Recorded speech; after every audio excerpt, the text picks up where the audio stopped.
পটল চাষে বাম্পার ফলন কিভাবে নিয়ে আসবেন? জি বন্ধুরা, পটল চাষ করার ক্ষেত্রে কিছু কৌশল আপনি যদি মেনে চলেন তাহলে দেখবেন অনেক গুণ বাম্পার ফলন পাওয়া সম্ভব।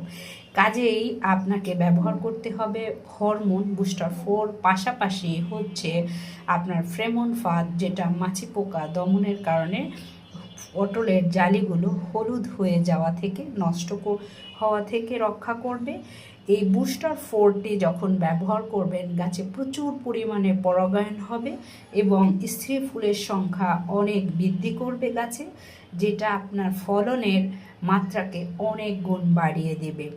কাজেই বুস্টার 4 ব্যবহার করলে কিন্তু অনেকগুলো ফ্যাসিলিটিস রয়েছে, যেরকম জালিগুলো হলুদ হয়ে নষ্ট হয়ে যাওয়া, প্লাস হচ্ছে পচন থেকে রক্ষা করে, স্ত্রী ফুলের সংখ্যা বৃদ্ধি করে। এই ধরনের সুবিধাগুলো রয়েছে কিন্তু বুস্টার 4-এ।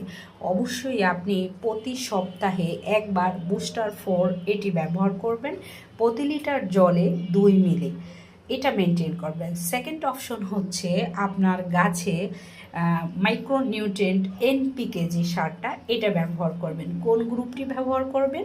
এনপিকে 05234, যেটা আপনার গাছে প্রচুর পরিমাণে হচ্ছে স্ত্রী ফুলের সংখ্যা নিয়ে আসার ক্ষেত্রেও কাজ করবে, গাছকে পুরো ব্যালেন্স করে রাখবে এবং যে ফুলগুলো আসবে এটা যেন ঝরে না যায় সেই ক্ষেত্রেও কিন্তু কাজ করে থাকে আপনার এনপিকে 05234। কাজেই আপনি আরেকটা বিষয় খেয়াল রাখবেন, 05234 এটার ডোজ হচ্ছে প্রতি লিটার জলে 4 গ্রাম। এরপরে যে কাজটি আপনি করে থাকবেন, এটা হচ্ছে আপনি গাছের শিকড়টাকে বৃদ্ধি করবেন, শিকড়ের সার্কুলেশনকে বাড়াবেন। এটার জন্য র্যালিগোল্ড প্লাস হচ্ছে ক্যালসিয়াম নাইট্রেট, এ দুটো মিক্স করে গাছের গোড়ায় স্প্রে করবেন বা গাছের গোড়ায় দিয়ে দিবেন, দিয়ে ঢেকে দিবেন।